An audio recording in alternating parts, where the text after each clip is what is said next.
មួយពីរបីតោះ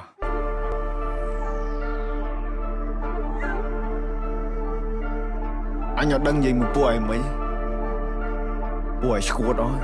ពួកឯងស្ដាប់បលនេះដាក់ subtitle Let's do it ខ្មែរថៃដីខ្មែរអត់ត្រូវការអ្នកណាមកថៃជំនួសពួកចោលឈ្លានពានបើមិនងាប់ក៏វាអាចរបួសតជំនាន់អ្នកចោលសៀមរឿងសង្គ្រាមគឺវាឃ្លានហួរដើម្បីដល់អំណាចស្រ័យជេរចាចអញខ្មាស់គេជំនួស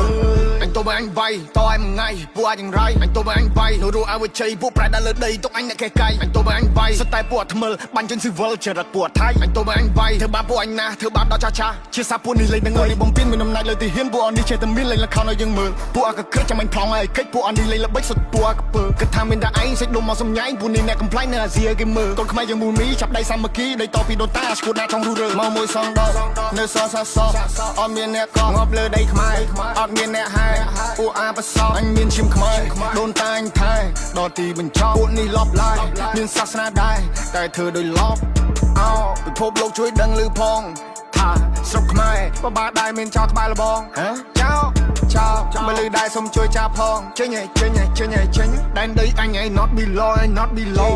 ខ្មែរថៃដីខ្មែរអត់ត្រូវការអ្នកណាមកថៃជំនួសពួកចោលឈ្លានពានបើមិនងាប់ក៏វាអាចរបួសតជំនាន់អ្នកចោលសៀមរឿងសង្គ្រាមគឺវាឃ្លានហួរដើម្បីដល់អំណាចស្រ័យជេរចាចអញខ្មាស់គេជំនួស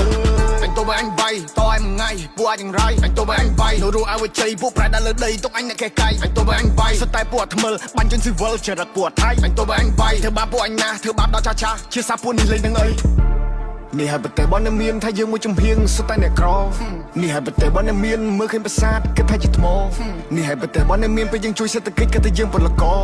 នេះហើយប្រទេសបងមានវត្តសៀមឆ្លៀនពៀននឹងលើដៃក្រយកមិនបានបននឹងវាកំតិចដេរឆានបននឹងអត់ respect ឲ្យភាសាប្រទេសនឹងលេចបដាសាដូនតាមានចាចំបីពួកចៃពួកថៃពួកចៅបដោកឡាពួកនេះសុទ្ធតែពុំហេតុហាតចង់បានភាសាឡើងចង់សាយភាសាដឹកសពទៅវិញឬក៏ធ្វើចំណៃថ្មបំផ្លាញចង់បានប្រមាណទៅវាគ្រប់គ្មានគុណធម៌ច្បាប់នៅលើលោកលេងគោរពអញចង់តែកាត់សាញ់បើទៅឲ្យឃ្លីមកទំនប់ You play with my people you die in the battle ឲ្យទ្រង់ឲ្យចំហអោបើខ្លាំងឲ្យចូលមកអ្នកទូពេលនេះពួកយើងសាមគ្គីនៅសត្រូវបន្ទុសារាយគេចង់គៀបយើងស៊ីពួកនឹងលេបទឹកមាត់តែដីស្រុកខ្មែរអត់ free ព្រោះថាអ្នកអាចនឹងត្រូវងាប់បន្ទាប់មកទៅជីអូកូណេរ៉ូជួមុខពេលដែលជួបទុកនៅតែស៊ូខំកើនកម្លាំងប្រយុទ្ធមិនតោះស្រូតយុទ្ធមិត្តគំរូឲ្យយើងសុខសាន្តសុខចិត្តលះបងកាយគេផ្ទាំងគំនូចោលប្រពន្ធកូនឃ្លាតឆ្ងាយកាយសំពះក្រាបនឹងគុណលោក Oh I pray for my people every day Oh I pray for my people every day Oh I pray for my people every day Oh I pray Stay safe បងប្អូនសុខភាពទាំងអស់គ្នា